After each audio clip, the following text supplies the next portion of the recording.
All right, wish me luck. I sat down to do an episode last week, and you ever have those times when you go to do something and then one thing goes wrong, so then try to do it again, and then something else completely different goes wrong, and it's like 4 or 5 things go wrong, and then finally you go, it's just it's just a sign, it's an omen. I can't ignore this anymore. That happened to me last week. I sat down and recorded an audio only episode, which I didn't even have the time anymore. We'll get into that in a second, but it was probably for over an hour. And I got to the end and I realized it didn't record anything.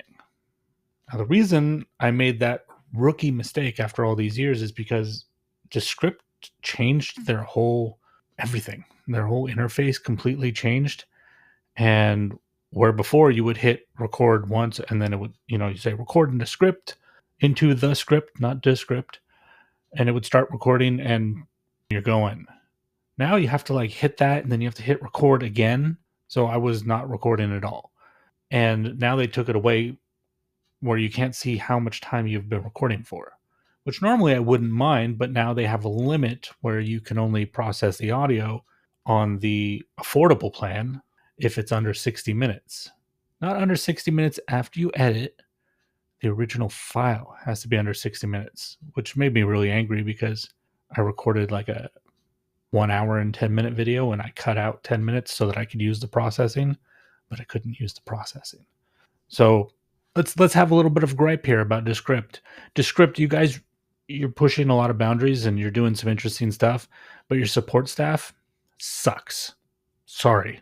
When somebody's angry and they connect with your support staff and they say things like, I'm done, instead of going, okay, you're done, here's a link to cancel, shouldn't they at least try? Just try to not make the person upset? Isn't that their job? That's not what they did. They literally sent me the link. Here's where you go to cancel. So I used the link and I canceled. Now we're trying Tella. I've heard good things about Tella. That's why we're doing video. See how this all comes around. Sounds like I'm just here for a gripe. But you know what?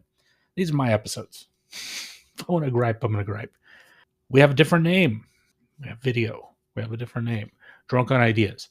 Read or Die a Slave was the idea of what I wanted to do originally. It's what all of my social media was called because I was going to try to focus on books. And I've gone through this many, many times with other videos I've recorded and with my social media posts.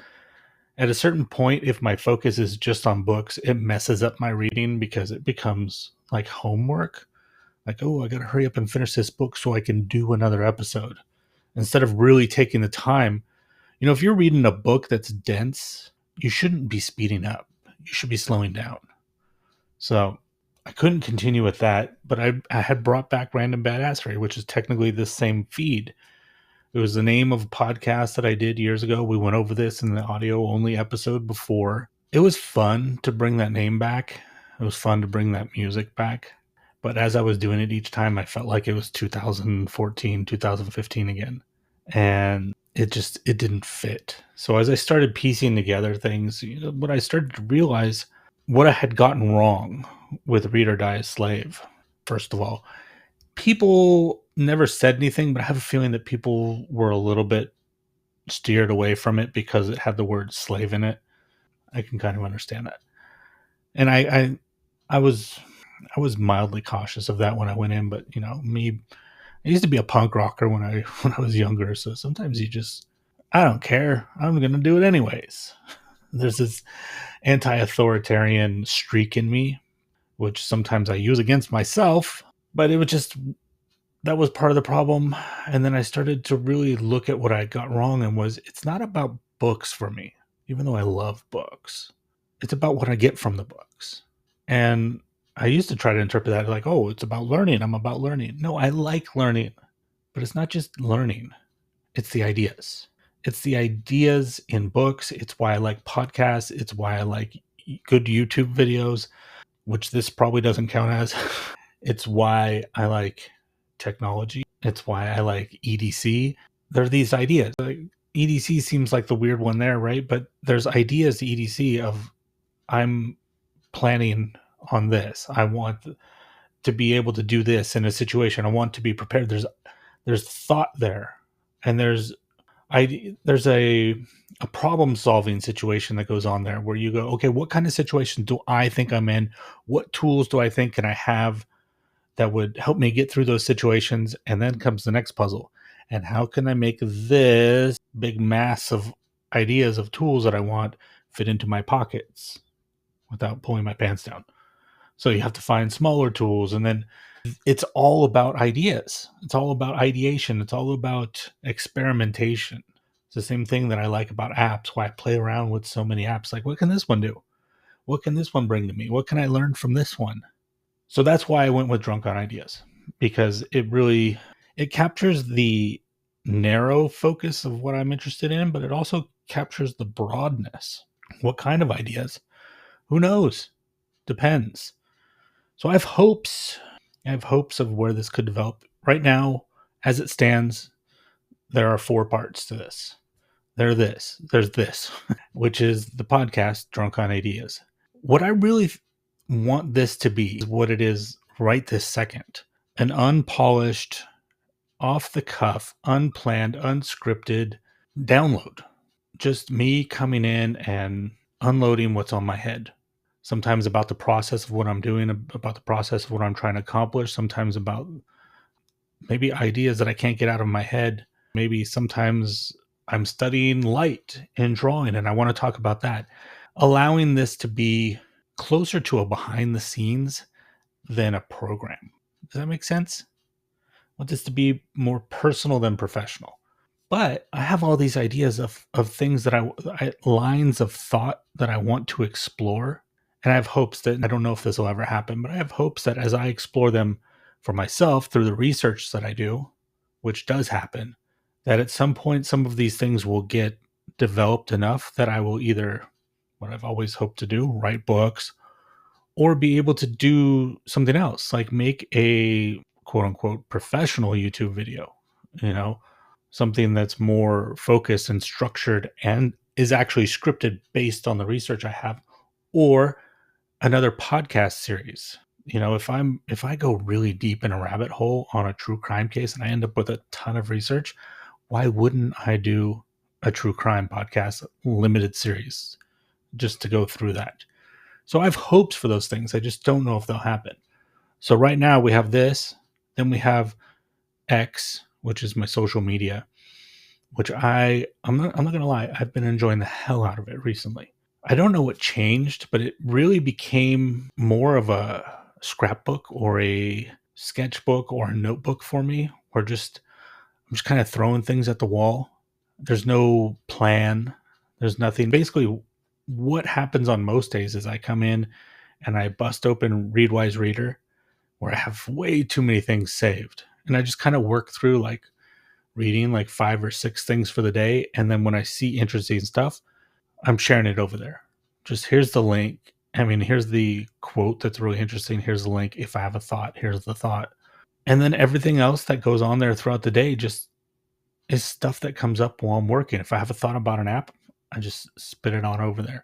If I've thought about something I see on X itself, right there, just using it as a scratch pad. That's a really good way to look at it, as a scratch pad. And then the newsletter, which is the third part of this, is I'm moving towards the curation model.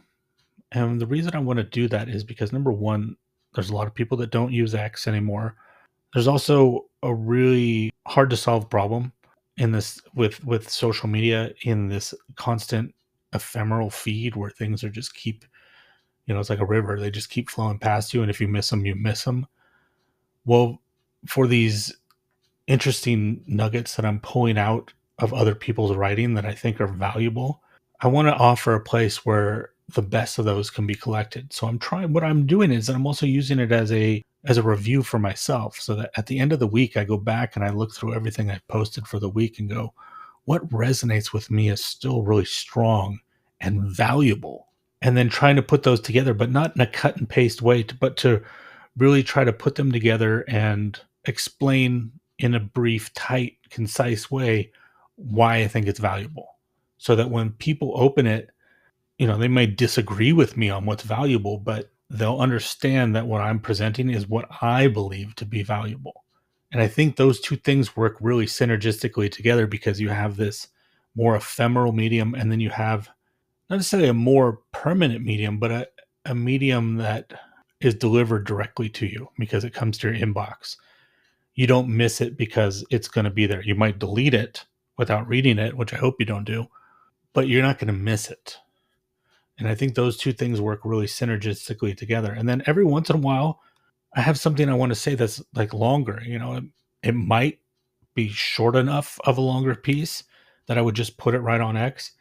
But I think generally what I'm thinking is anytime I have a longer piece of writing that I want to share, because sometimes things come out in writing as opposed to podcast or something else. It's not a verbal thing for me. Sometimes I have to write it out. I'm thinking I'm probably going to post the whole thing on X and post it through the newsletter. And so people can get it wherever it is instead of trying to make it like this. You have to be here to get this. I have no interest in that. I just drunk on ideas, right? I'm fascinated with ideas. I want to put those ideas out there and I want them to have a life of their own. It's not about me. It's about the ideas. It's about the good proliferation of other people's ideas.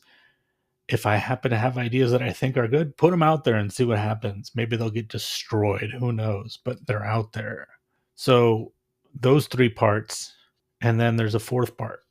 Now, obviously, I left out the fact that this podcast is video now. So this will be on YouTube and it will be audio only. And that's honestly, it's just how it should have been at the beginning. The only reason I resisted it is because, like right now, I'm not crazy about this shirt that I'm wearing. I'm not crazy about the lighting that I'm getting from the camera that's built into my iMac.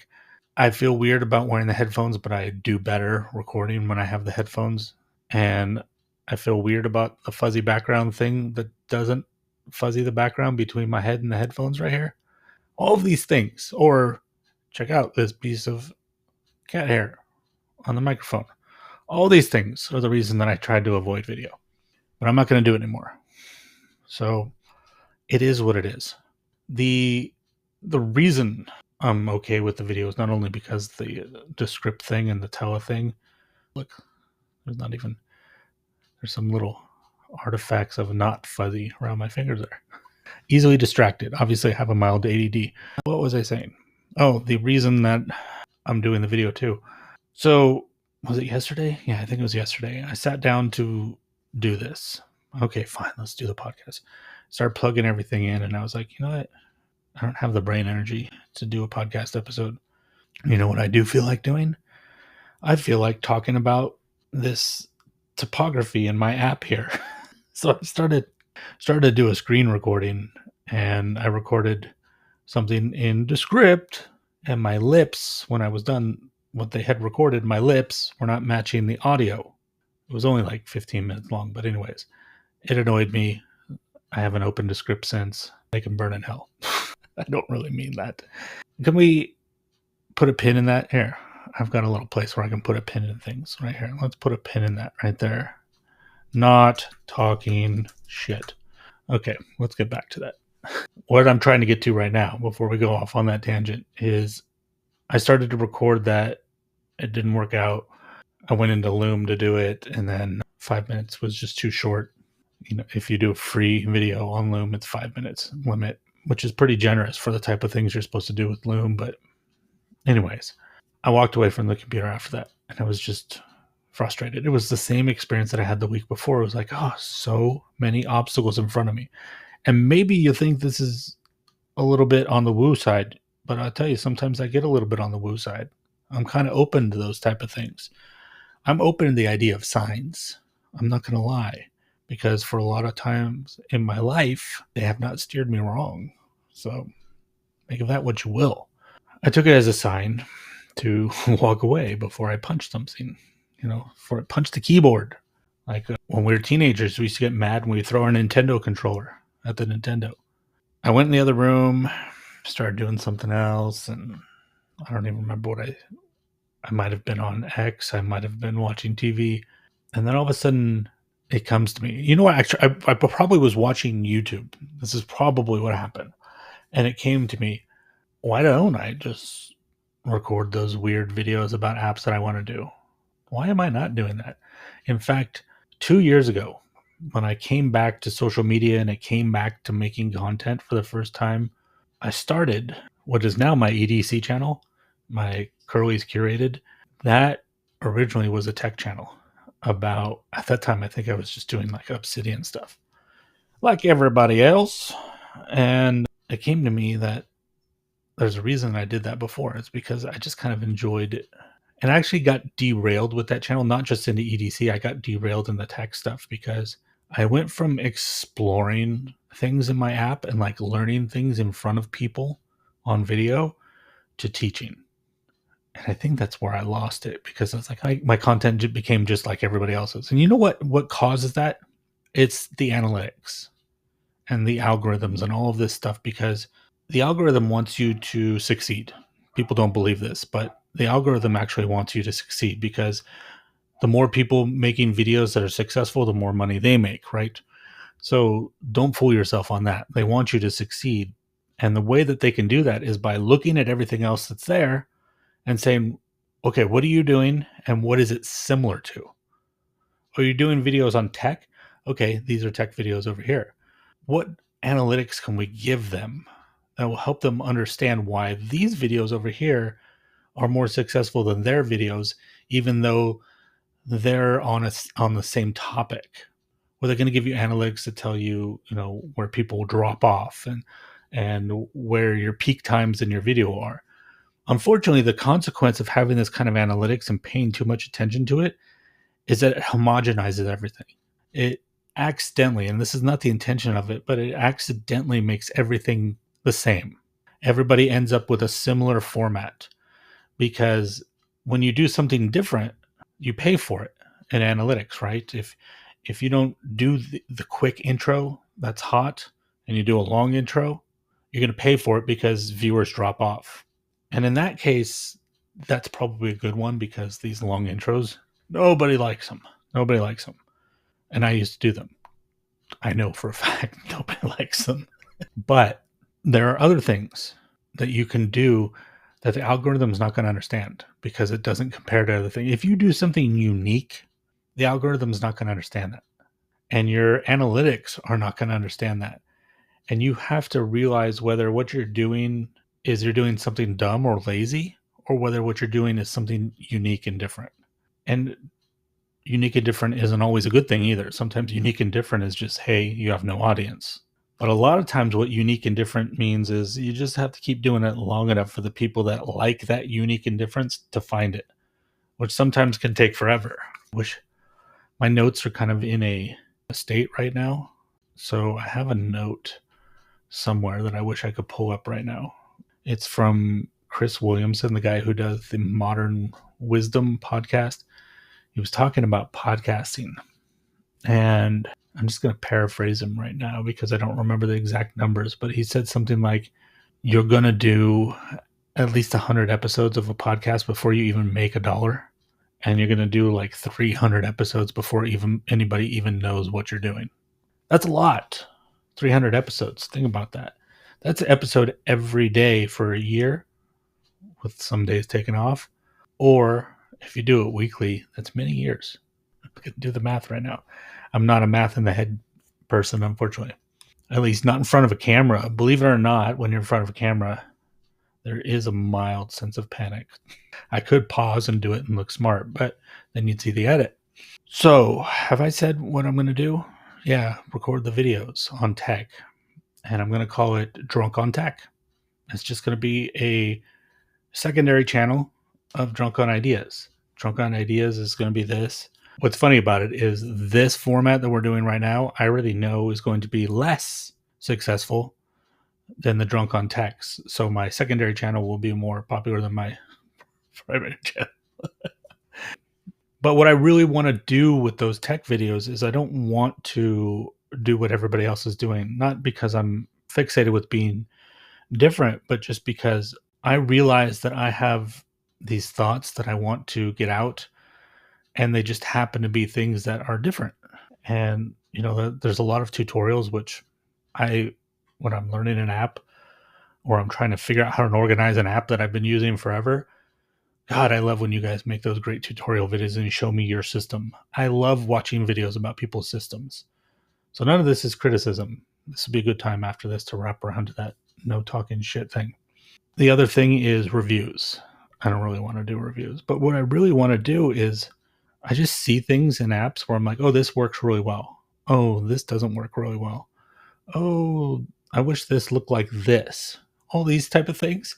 I guess it's more about the experience of using the app than it is about the features and all that stuff or organizing it. I want to kind of try to touch on that kind of stuff. That seems fun for right now. I don't know how long I'll do it for. I don't have to know how long I'll do it for. But for right now, it's what I want to do. So that's what I'm going to do. I think that's different. I'm sure it's not unique in the sense that I'll be the only person that's doing it and the only person that's ever done it. It's just what I want to do. And there's not a lot of models of it for me that I know of that I can compare to, which is also a good thing because sometimes when there's too many models, then you end up in that same pit of homogenizing your content and making it this person. Oh, I love how they do this. I'm going to do that. Mimicking is a good thing. You learn through mimicking, but sometimes you get stuck in trying to find a mimic for everything. So I'm going to play with that. And hopefully you guys like it. Hopefully you like something I do. You are listening to me, and you have been listening to me for like 20 something minutes. So the not talking shit thing, when you talk about apps and talk about tech, even when you talk about things on social media, there's two ways. There's more than two ways, but two ways that I'm going to mention right now. You can go about things. You can just rip into things, like I was ripping into Descript earlier. And you can really just make that your persona and just be a jerk. Or you can really try to get at what's underneath that, which is often some sort of frustration. Rarely is that frustration when I'm talking about technology or products, even like when I do my EDC stuff, which I haven't done for a while. Rarely is it about the people making the things. And rarely is it about the ideas. Generally, they're usually great ideas. Sometimes the frustration is my expectation versus the reality. The reality is not really to blame. It's the gap between my expectation and the reality.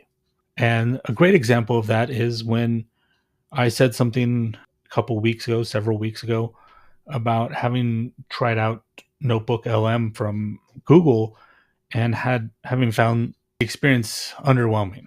And Josh, who is the head or the VP of Google Labs, DM'd me and asked me if I could talk to him and explain, what my experience was. And I can tell you this right now. Even if my experience with the app was worse than it was, which it wasn't terrible, it just was I wasn't getting from it what I wanted.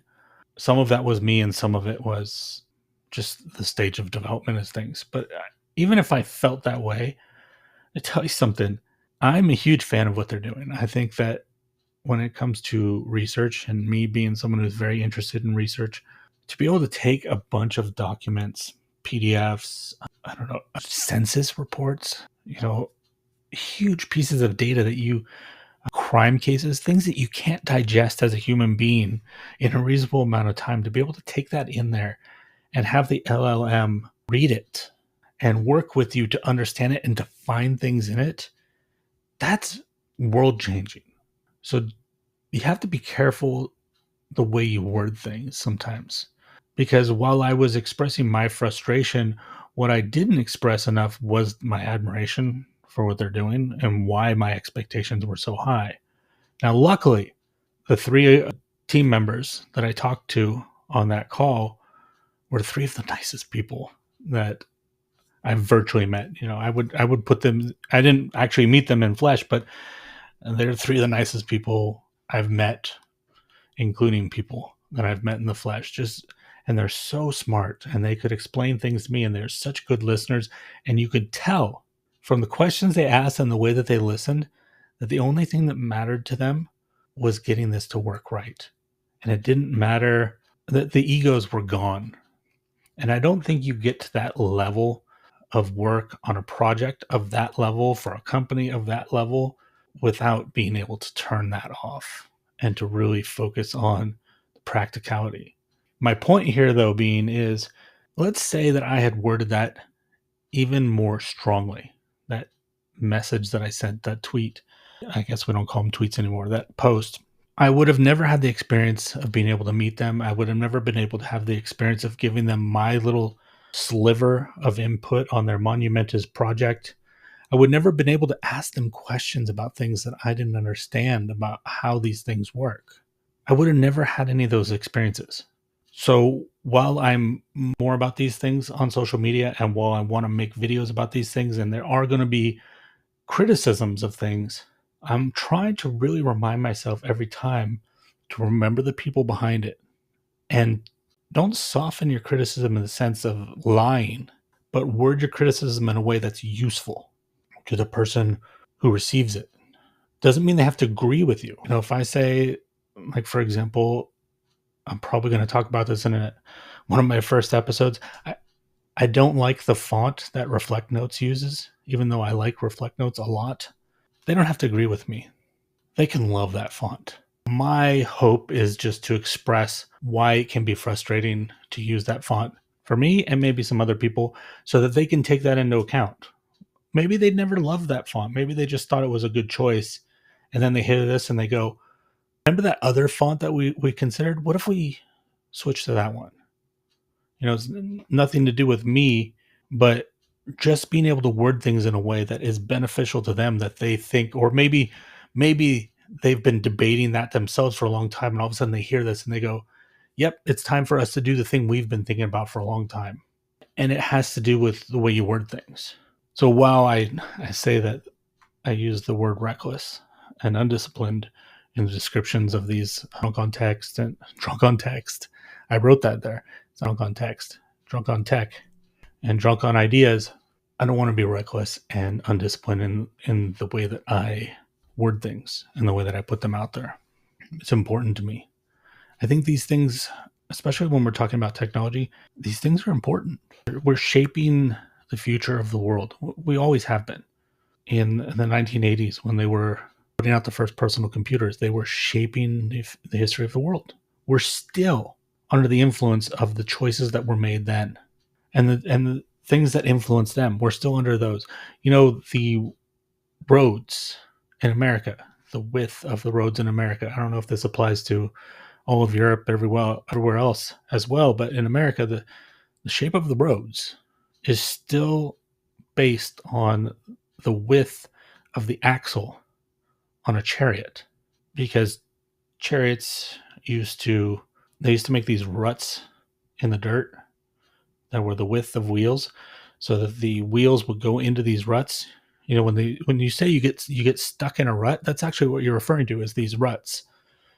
And the purpose of these was so that you can go faster and it would keep your wheels steady in the rut. So in a way, it was a reverse of a train track. A train track is raised above the ground. This is raised down. And instead of on the rail, you're in the rail. You're in the rut. So carts and wagons were made the width to fit in those ruts. So when they started making the early cars, which were really just like modified wagons, they used the same width. So when the cars started needing roads, they made them the same width. And then tunnels for the roads have to be the same width as that. And from what I understand, the certain parts of the rockets and space shuttles that we sent into space had to be a certain size so that they could fit on those roads and through those tunnels.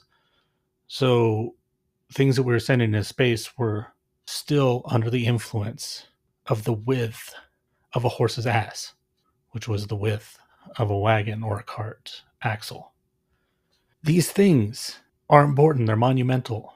And the fact that because of some site that some people love, some people hate, that you or me could just briefly have the ear of one of the people shaping these things.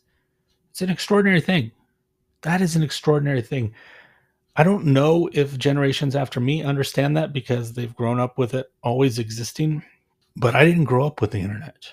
There was an internet, but it was only for the government at that point. We, the people, did not have internet. We did not. I was, I think I was a junior or senior in high school before I had my first computer. So your voice was limited to the people around you. The idea that you could ever have the ear of someone doing something like this, so important, was very small. You know, you could send letters and hope that someone saw your letter. You could get on the radio. You could get on TV and hope they saw it. That was it, really. You could become famous yourself, of course, you know. But it's extraordinary. I don't know. I think I'm just kind of coming to the realization of how extraordinary that is. But because of that, it's made me really think a lot about the way that I use my language. I don't, at least in the last several years since I came back to social media, I don't think I've been egregious the other way. You know, I don't get in fights and arguments like that. It's just a waste of time. But when social media first came out, none of us knew how to do it. Yeah, I did it. We all did it because we didn't know. We used to have, here's a funny story. We used to have, me and some of my friends would have competitions to see which of us could get the attention of someone famous. And at that time, we're talking about the first 2 or 3 years that Twitter existed. At that time, all the celebrities that were on social media were running their own accounts. There was no social media managers at that point. So and there was no verification badges, you just kind of had to trust it was them, but generally you could kind of tell. And so we would send each other, like, if we got a response, we would message the other person, oh, I got this person. And we'd laugh about it. And there was this person, I don't think I want to use the person's name because the person died several years after this, not because of anything to do with me. They died several years after this, but not really a famous person, but we'll say an internet famous person. And at that point, of all the people that we had got the attention of, that was like the top. And I had talked to this person, and we were young, and the social media was young. So there was no conception of, now I have a very strong conception of how someone in the public eye, how many messages they actually get. There was a YouTube video probably like 10 years ago, maybe more. No, it couldn't have been that long. 6 or 7 years ago. I think it was a famous soccer player had accidentally left the notifications for their messages or their replies on Twitter on. So they were showing up on the lock screen, and there was a video of the lock screen. It looked like the phone was glitching because it was just constant influx of messages. On the scale of famous, this person was probably a 6 or 7. So imagine an 8, a 9, or 10, how many messages there are. So that was seeing that was like my first realization. I'm getting back to why I'm bringing that up. Actually, let's make a note here. Let's see. Okay.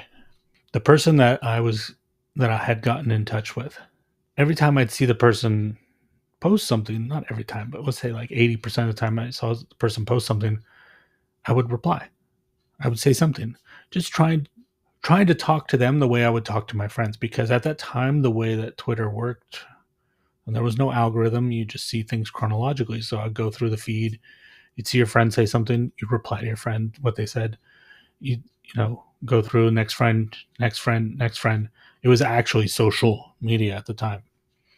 And so every time she would post something, I would say something. Finally, she sends me a message and she's like, dude, you're replying to everything. And I didn't realize that was weird, because to me, she wasn't any different than the people in my life. But for her, getting so many messages and then so many of them being from one person was probably really weird. Didn't realize that. It's the thing about technologies. It takes a while for us to wrap our head around what the whole implication of them are, not just for ourselves, but for the people around us. So I'm going to end this with one more brief story. I posted something. I think I read an article. Yeah, it was, might have been a Fast Company article on, no, it wasn't. It was that kind of business magazine, but it wasn't Fast Company, but it was an article on Tim Ferriss. And I happened to have bought the magazine and I read it. I just thought it was a really nice feature on him. And I just read this feature on Tim Ferriss in blah blah blah magazine. It's really good. Whatever. It's just something really.